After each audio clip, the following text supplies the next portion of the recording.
आप सबको जय मसीह की।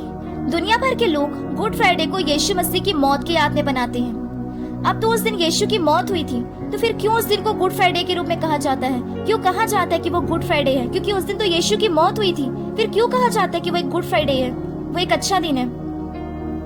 तो आज हम इन्हीं चीजों के बारे में जानने वाले हैं कि क्यों उस दिन को गुड फ्राइडे कहा जाता है और इसके पीछे का कारण क्या है। बहुत सारी चीजें आज हम परमेश्वर के वचन से जानने वाले हैं। दुनिया भर के लोग गुड फ्राइडे को यीशु मसीह की मौत के याद में बनाते हैं, और जब उसको क्रूस पर लटकाकर मार दिया गया था रोमी साम्राज्य में, क्योंकि प्रभु यीशु स्वर्ग के राज का प्रचार करते थे और सब के दिन बीमारों को चंगा करते थे और अपने आप को परमेश्वर के तुल्य बताते थे और लोगों के पापों को क्षमा करते थे। और इस बात को लेकर सदूकी और फरीसी यीशु को पकड़वाना चाहते थे, उसे मार देना चाहते थे, क्योंकि वे हमेशा यीशु से जेलस होते थे, उसे हमेशा उससे भरमते रहते थे, उसे पकड़वाना चाहते थे।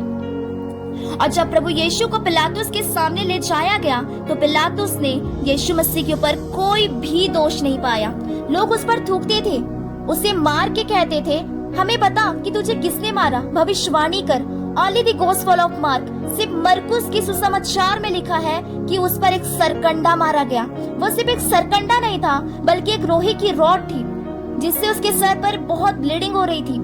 उसके बाद उसे उसी जख्मी हालत में ले जाया जा रहा था हेरोदियास के सामने। हेरोदियास ने कहा पिलातुस, पिलातुस ने कहा हेरोदियास, और वो खुदा को जो दुनिया का मालिक है वह दिन होकर खड़ा था। और बाइबल हमें बताती है यशायाह के पुस्तक में उसके दीनता के कारण कोई भी उसका न्याय नहीं कर पाया। क्या न्याय करते हुए उसका? उसने कुछ किया ही नहीं है। उसने खड़े होकर कहा यहूदियों से, तुम में से कौन है जो मुझे पापी ठहराता है? कोई भी नहीं, क्योंकि उसने कुछ भी नहीं किया था। पिलातुस ने उसे परख लिया, उससे बात कर ली, उससे जांच ली, लेकिन उसने कहा कि मैंने इस व्यक्ति के ऊपर कोई भी दोष नहीं पाया, इसलिए मैं इसे दंड नहीं दे सकता। लेकिन फिर भी लोग कहते थे कि उसे क्रूस पे चढ़ा, उसे क्रूस पे चढ़ा। लेकिन पिलातुस ने, हेरोदियास ने उस पर कोई भी दोष नहीं पाया, क्योंकि वो निर्दोष था। उसने कोई भी गलती नहीं की थी, उसने कुछ भी नहीं किया था। लेकिन फिर भी लोग कहते थे कि उसे क्रूस पे चढ़ा, उसने गलती की है। लोग कहते हैं कि वो तो खुदा का बेटा है, इसलिए परमेश्वर ने उसे इतना महान किया, उसे बहुत ज्यादा ऊंचा किया। लेकिन आपको बताना चाहती हूँ कि जो लोग परमेश्वर के वचन को रोजाना पढ़ते हैं, उसे गहराई से पढ़ते हैं, वो जानते हैं कि क्यों परमेश्वर ने यीशु को इतना महान किया। जब हम पढ़ेंगे इब्रानियों की पत्री में, वहाँ पे लिखा है कि वो भी हम सबों की तरह परखा गया था, उसने दुख उठा उठाकर आज्ञाओं को मानना सीखा। सारे दुख को उसने सहा, उसने दुख उठा उठाकर आज्ञाओं को मानना सीखा, और वो हमारे लिए इतना महान बना कि बाइबल कहती है क्रूस की मृत्यु, हाँ क्रूस की मृत्यु भी उसने सह ली। इसलिए परमेश्वर ने उसे इतना ऊंचा किया, उसे वो नाम दिया जो सारे नामों में ऊंचा है, कि पृथ्वी पर, आकाश में, आकाश के नीचे, पृथ्वी पे जितने भी मनुष्य पाए जाते हैं वे सब यीशु मसीह के नाम से घुटने टेके। परमेश्वर ने उसे इसलिए महान नहीं किया क्योंकि वो खुदा का बेटा है, लेकिन इसलिए महान किया क्योंकि उसने दुखों को उठा उठाकर आज्ञाओं को मानना सीखा, और यहाँ तक कि इतना आज्ञाकारी रहा कि उसने क्रूस की मौत भी सह ली। अब जानते हैं कि क्रूस की मृत्यु कितनी खतरनाक होती थी। वो रोमी साम्राज्य के द्वारा आई थी, वो इतनी खतरनाक होती थी कि उसे बताया जाता है कि वो इतिहास में सबसे खतरनाक मौत, सबसे दर्दनाक मौत मानते हैं उसको, कि लोगों को क्रूस की मृत्यु, जब हम चीजों को देखते हैं, उन चीजों को जांचते हैं, तो बहुत सारे लोगों से हम कन्विंस करते हैं। लोग भी हमसे ये कहते हैं कि अगर ऐसा है तो कभी भी किसी को ये मौत नहीं देनी चाहिए।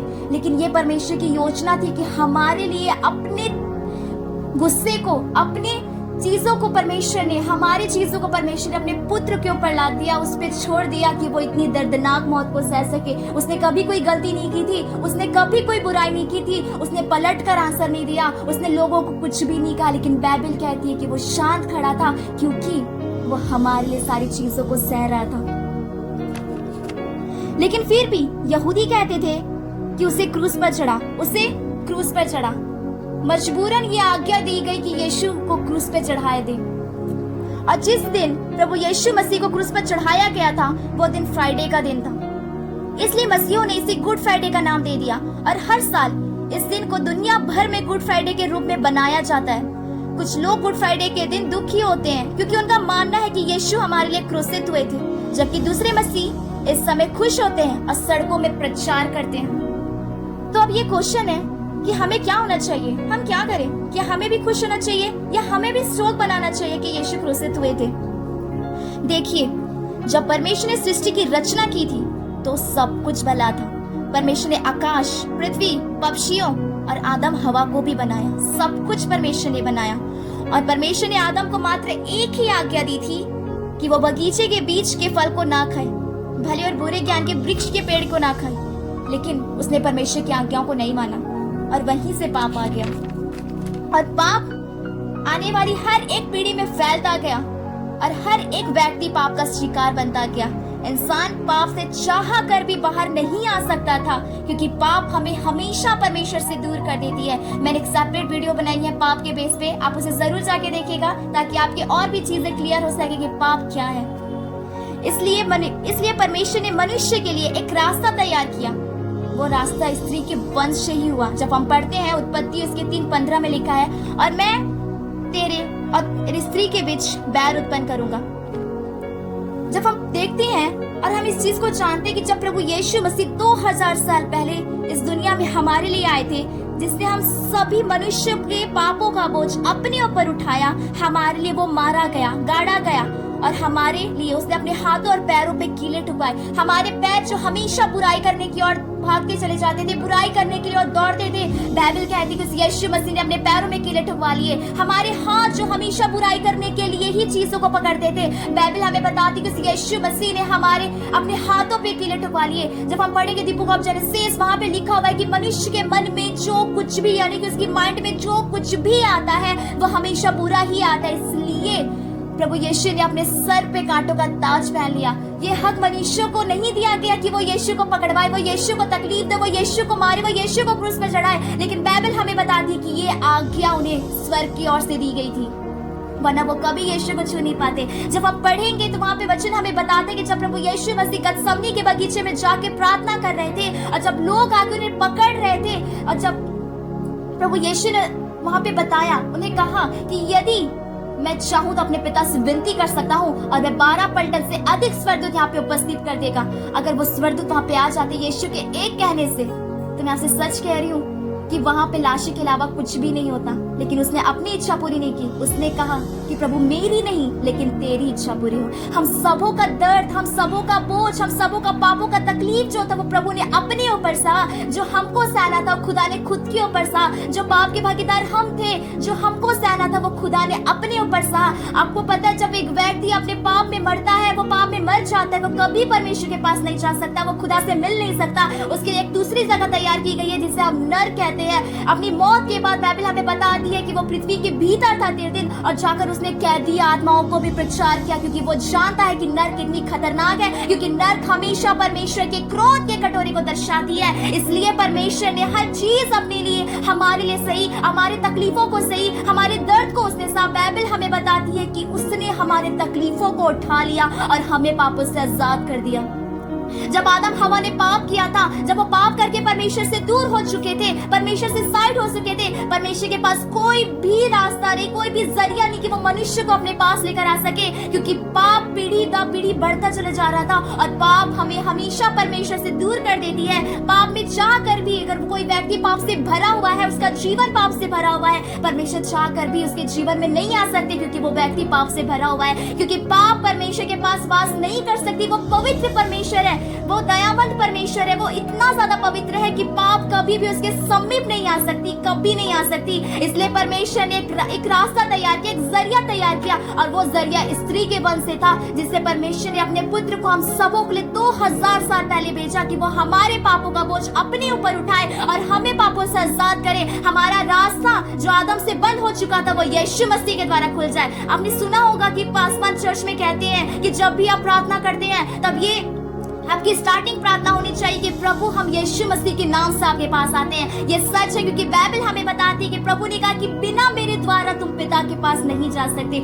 यीशु ही जरिया है, यीशु ही रास्ता है। उसने कहा कि मैं मार्ग हूँ, तुम मुझ में चलो, और यीशु मसीह के द्वारा ही हम परमेश्वर के पास पहुंच सकते हैं, क्योंकि वही जरिया है, उसके द्वारा ही हम परमेश्वर को जानते हैं, वही सब कुछ है। इसलिए उसने हमारे तकलीफों को, हमारे दर्द को अपने ऊपर लिया। वो तो खुदा का बेटा था। अगर उसकी जगह कोई और होता तो हम ये अच्छे से जानते हैं कि कोई भी इतने तकलीफों को नहीं सह सकता, लेकिन उसने खुदा का अपने राज्य को छोड़कर जब इस संसार में आया, उसने एक राजा महाराजा वाली जिंदगी को नहीं जी, लेकिन अपने तकलीफों में भी रहकर उसने सारी चीजों को पूरा किया। जो जो परमेश्वर यीशु मसीह को कहते थे उन चीजों को वो पूरी करता था। उसने कभी प्रार्थना करना नहीं छोड़ा। उसने कभी भी अपने जीवन से हमेशा उसने दर्शाया कि परमेश्वर के साथ चलो, परमेश्वर में बने रहो। और उसने हमारे पापों का जो भाग था, हमारे पापों की जो सजा थी, उसने अपने ऊपर ली। बाइबल कहती कि खुदा ने अपने बेटे को समय छोड़ा। इसलिए प्रभु ने कहा कि मेरे परमेश्वर, तूने मुझे क्यों छोड़ दिया। वो इतना दयावान परमेश्वर है। वो आपको बचाना चाहता है, वो आपको छुड़ाना चाहता है। वो चाहता है कि मेरे लोग वापस मेरे पास आ सके, मेरे लोग मेरे साथ रह सके। इसलिए बाइबल कहती कि इतनी दर्दनाक मौत उसने अपने बेटे को दी कि उसने अपने बेटे को भी छोड़ दिया, सिर्फ आपके लिए और मेरे लिए, कि उसके द्वारा हम बचाए जा सके, उसके द्वारा हम बच सके, उसके द्वारा हम परमेश्वर से मिल सके। और बाइबल हमें बताती है कि यीशु की मौत हमारे लिए जरूरी थी, इंपॉर्टेंट थी। जब हम पढ़ेंगे इब्रानियों उसके 9:22 में लिखा है, बिना लहू बहाए कभी भी पापों की क्षमा नहीं होती। बिना लहू बहाए कभी भी पापों की क्षमा नहीं होती। और प्रभु यीशु मसीह ने खुद बताया कि उनका इस दुनिया में आना अपना प्राण देकर दूसरों को छुड़ाना था, क्योंकि लिखा है मरकुस 10:45 में, क्योंकि मनुष्य का पुत्र इसलिए नहीं आया कि वो अपनी सेवा टहल करे, पर इसलिए आया कि वह दूसरे की सेवा टहल करे और बहुतेरों के छुटकारे के लिए अपना प्राण दे। यीशु ने कहा कि मुझे मेरे प्राण को लेने का और वापस देने का भी हक है। मैं ले भी सकता हूँ, मैं दे भी सकता हूँ, ये हक मुझे है। हमने उसकी प्राण नहीं ली, कोई व्यक्ति उसका प्राण नहीं ले सकता, कोई भी नहीं ले सकता। परमेश्वर प्रभु ने खुद कहा कि परमेश्वर, मैं अपनी आत्मा तेरे हाथ में सौंपता। फिर आगे वचन कहता है कि उसने ऐसा कहा और अपने प्राण त्याग दिए। उसे खुद के प्राण को लेने का और देने का हक है। मनुष्य ने उसके प्राण को नहीं लिया। यीशु ने खुद अपने आप को लोगों के हाथ में सौंपा, सिर्फ आपके लिए, कि आप सच्चाई को जान सके, आप परमेश्वर के पास आ सके। कोई भी अपने प्राण को आपके लिए इस कदर नहीं देगा, कोई भी आपके पापों का बोझ का भागीदारी नहीं बनेगा, कोई भी आपके तकलीफों के बोझ का भागीदारी नहीं बनेगा, लेकिन वो सिर्फ परमेश्वर ही है जिसने आपके लिए और मेरे लिए इतना सहा कि बाइबल कहती है कि वो क्रूस की मृत्यु को भी उसने सह ली और सारी चीजों को उसने पूरा किया।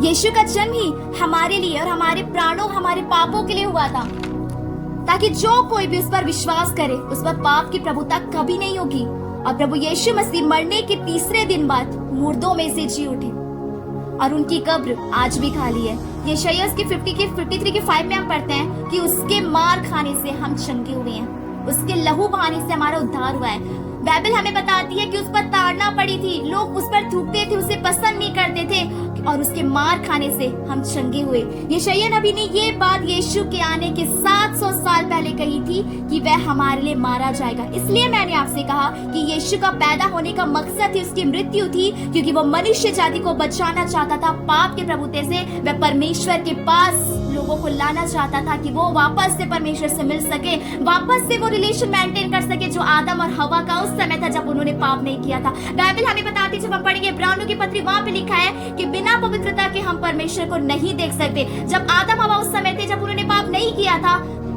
उनके अंदर पवित्रता थी, उनके अंदर परमेश्वर की आत्मा थी। इसलिए परमेश्वर दिन के ठंडे समय में उनसे मिलने आते थे, परमेश्वर उनसे बात करते थे, परमेश्वर से संगति रखते थे, परमेश्वर उनके साथ रहते थे, क्योंकि उनके अंदर पवित्रता थी। और वचन कहता है कि बिना पवित्रता के हम परमेश्वर को नहीं देख सकते। उनके अंदर वो पवित्रता थी, लेकिन जिस दिन से उन्होंने पाप किया वो परमेश्वर से दूर हो गए। उसके बाद परमेश्वर उस तरह उनसे कभी मिलने नहीं आया जिस तरह वो पहले उनसे मिलने आते थे, क्योंकि उसके बाद उनके अंदर वो पवित्रता खत्म हो चुकी थी। इसलिए परमेश्वर चाहते थे, प्रभु यीशु चाहते थे कि वो रिश्ता फिर से मेंटेन हो सके, लोग फिर से परमेश्वर के पास आ सके, सच्चे परमेश्वर को जान सके। और इतनी तकलीफ, इतने बोझ को उन्होंने अपने ऊपर इसलिए उठाया कि हमारा रिश्ता वो वापस से परमेश्वर से जोड़ सके। सृष्टि के आरंभ से ही परमेश्वर ने अपनी महान योजना में यीशु को घात किया है। जब हम पढ़ेंगे प्रकाशित वाक्य के 13 के 8 अध्याय में लिखा है, पृथ्वी के सब रहने वाले जिनके नाम उस मेमने के जीवन की पुस्तक में लिखे नहीं गए, वो जगत की उत्पत्ति से घात हुआ था। याद रखिएगा, वचन कहता है कि वो जगत की उत्पत्ति के समय से घात हुआ था। हमारे लिए प्रभु यीशु मसीह 2000 साल पहले घात हुए, लेकिन परमेश्वर की महान योजना से वो पहले ही घात हो चुके थे। और जब यीशु ने गुड फ्राइडे के दिन अपने प्राण दिए, तो उस दिन को गुड फ्राइडे के रूप में जाना जाने लगा, क्योंकि परमेश्वर का मनुष्य जाति का जो उद्देश्य था, जो योजना था, वो उस दिन पूरा हुआ। प्रभु यीशु मसीह ने खुद कहा, लिखा है यूहन्ना उसके 19:30 में कि पूरा हुआ। और जब यीशु का बलिदान हुआ तो परमेश्वर का महान योजना जो उसने मनुष्य जाति के लिए बनाई थी वो पूरी हुई। और ये हमारे लिए एक अच्छी खबर है और ये हमारे लिए बड़ी खुशी की बात है कि हम उस चीज को जान सके। और बाइबल हमें बताती है कि उसकी मौत ही नहीं रही, वो मरा हुआ नहीं रहा, लेकिन वो जिंदा हो चुका है। उसकी कब्र आज भी खाली है, वो जीवित है। और जब क्योंकि वो जीवित है तो हमें दुखी नहीं होना है। बाइबल यीशु की मौत को सुसमाचार यानी कि गुड न्यूज करके बताती है, एक अच्छी खबर। तो फिर हम क्यों दुखी हो? अब बहुत सारे मसीह मानते हैं कि ये तो नहीं लिखा बाइबल में कि हमें गुड फ्राइडे के नाम की कोई चीज बनानी चाहिए। देखिए, ये सच है कि बाइबल में ये चीज नहीं लिखी गई है कि हमें गुड फ्राइडे के नाम की कोई चीज बनानी चाहिए, लेकिन अगर आप बाइबल को अच्छे तरीके से पढ़ेंगे तो इस कॉन्सेप्ट को आप जरूर समझेंगे और इस दिन का फायदा उठाकर अपने विश्वास के बारे में दूसरों को बताएंगे कि यीशु हमारे लिए मरे थे और यीशु ने अपनी मौत के द्वारा दर्शाया कि परमेश्वर मनुष्य से कितना प्यार करते हैं। सो परमेश्वर आप सबों को इस वचन के अनुसार बहुत सारी आशीष दे। आमीन।